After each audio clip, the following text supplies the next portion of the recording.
tengah cari dia lah ni. Orang kata dia pergi sembang Jalan Sultan Ismail. Tu dia. Sebab dekat situ makanan semua sedap, viral. Dia ni memang hantu pelahap. Semua dia makan. Kalau ada pizza, ada bakso, ada burger, lepas tu ada nasi goreng Wahyu, semua dia bedal. Dia daripada Melaka, dia datang KL semata-mata nak pergi tempat ni ya. Sembang Jalan Sultan Ismail. Aku jumpa dia nanti, aku beritahu kau.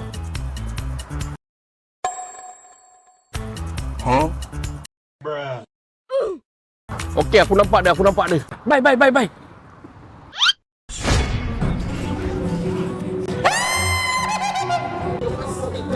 Awau! Pontianak kau dekat Melaka pun ada, dekat Kuala Lumpur ada, kau buat apa kat sini? Hawa betul kau ni. Pakai bakso le. Sedap sangat bakso. Sedap.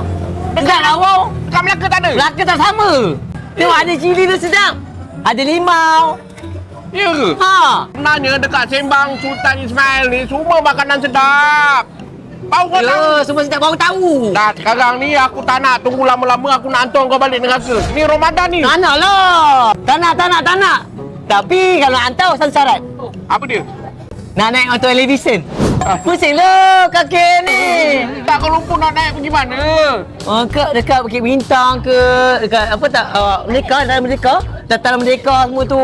Kat sini nak juga. Dapat tengok orang tinggi tu. Hantu dah datang tak sampai lagi. Television. Hello. Kat mana? Ada orang ni ada request nak naik ahli tuition lah. Panggil budak-budak kita. 20 biji.